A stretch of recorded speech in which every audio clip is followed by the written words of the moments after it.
I considered staying after school that day. I figured I'd just go to the library and read for an afternoon, but I decided it would be best to walk home with Jason like always. I told myself it was because I was a good friend and I didn't want him to get jumped without at least one person there to help him. That's what I told myself. But the real reason is that I was afraid of getting my ass kicked in the library. It happened all the time. There weren't any cameras and plenty of places to hide while pounding the shit out of someone's face. So I left fourth period and went outside like always. Jason and I started walking. At first I was relieved. I realized how many people there were around the school. If they attacked, we'd be fine. Someone would come to help us within seconds.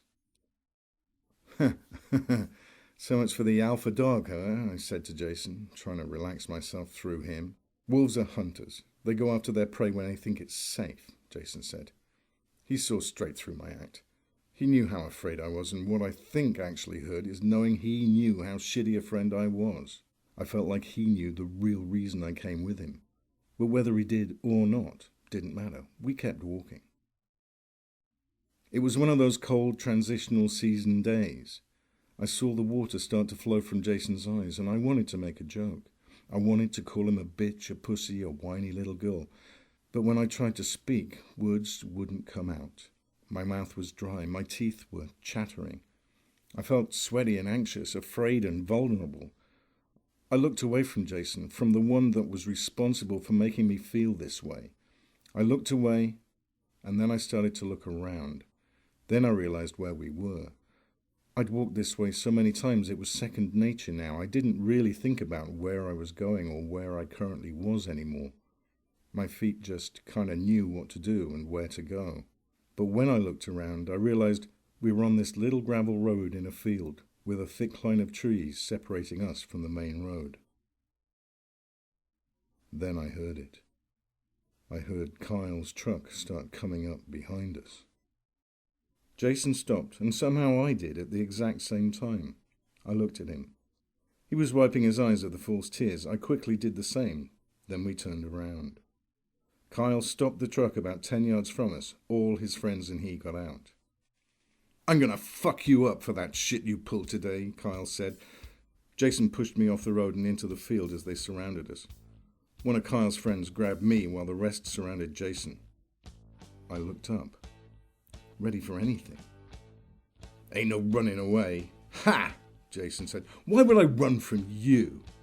"Because I'm bigger than you and I'm about to kick your fucking ass," said Kyle as he popped his knuckles. "Oh, so you're the big man, huh?" Jason said. There was laughter in his voice and the wind was blowing against his back, throwing his hair in front of his face. "Yes!" yelled Kyle. He was mad, and Jason wasn't cooling him down at all. It was like he was pouring gas onto a fire. "Gonna teach me a lesson, huh? You gonna show me how I'm supposed to act? You gonna put me in my place?" Jason said. He got louder after every sentence till he was yelling. "Enough!" Kyle screamed. "I agree," said Jason. Then it happened. Then he pulled out a knife. It wasn't one of those generic switchblades like the bad guys had in the movies. It was a hunting knife. But when he unfolded it, I saw the scratch marks from all the sharpening he'd been doing. It was like he was waiting for this. "Come on!" Jason screamed. "Teach me, please! I really want to know!" "You got a knife," said Kyle. I don't think he was expecting this. I didn't think any of us were. "Yeah, but you're the big man. You got all the friends here," Jason said. "I say that makes it even." "Take that thing out of his hand," Kyle yelled to his friend who was behind Jason. The guy started to move closer and made a motion with his arm to grab the knife out of Jason's hand. Jason kind of squatted and stabbed the guy right below the kneecap.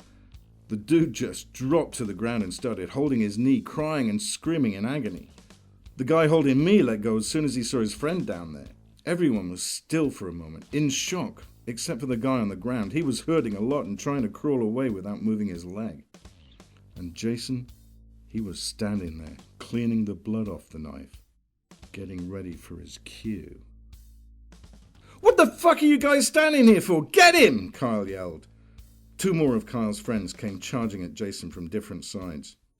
Jason stepped toward one and stuck the knife right in his breastplate. I heard the bone crack and the guy looked down before Jason turned him around and kicked him off the blade into his charging friend. The dude who Jason stabbed in his breastplate toppled over the guy who was charging, and he got knocked down and out on a rock off to one side of the road. The guy who was holding me and the other remaining of Kyle's friends both ran back toward the school after that. "Where the fuck you guys going?" yelled Kyle. "It's just you and me now," said Jason as he wiped his mouth with his knife-holding hand. "I think they forgot I was there. Teach me a lesson."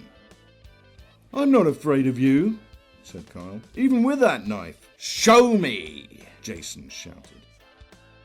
Kyle ran at Jason and swung a right haymaker. Jason dodged it and the following left inside jab. Jason was in close now and Kyle's arms were completely outstretched. They might as well have been a million miles away.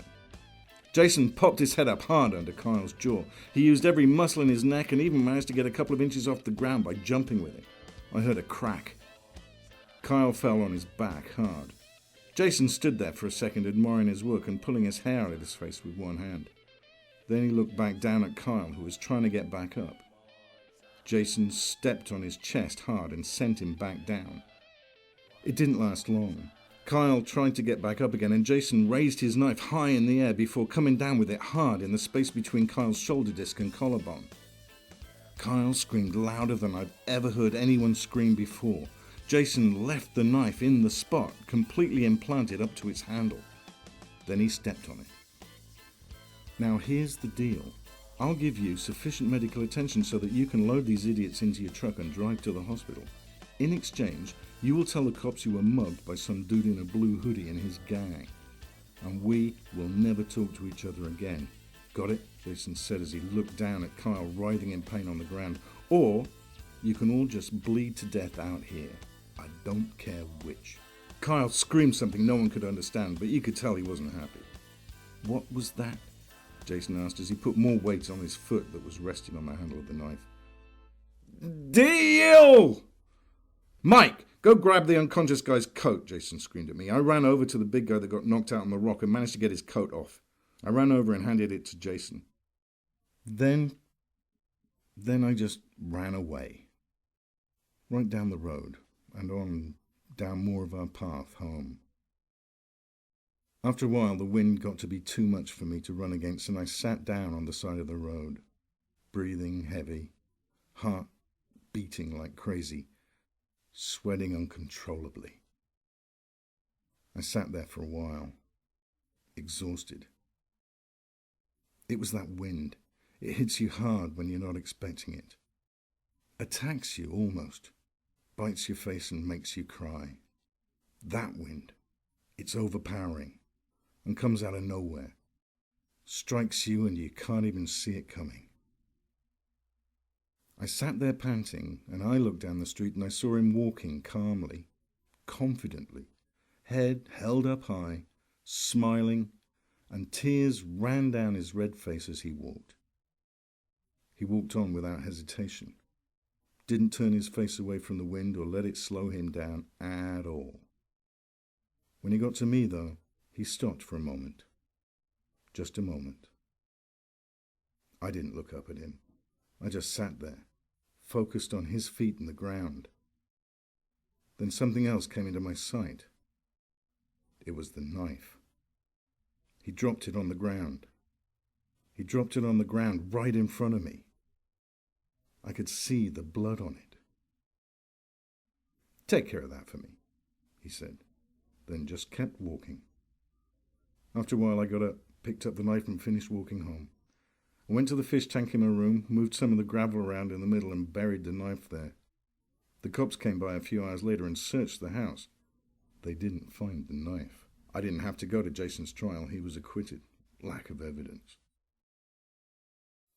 That day on the road was the last time I ever saw Jason. He stopped coming to school after that, and I never went to his house. I always wondered what happened to him, though. Part of me, the logical part, says he's in jail for something else a lot worse. Another part of me, a part with logic I can't explain nor deny, just thinks he kept on walking into the wind. Just got carried away with it. Like I said, I can't explain it, and I'm not great with words. But it just seems right.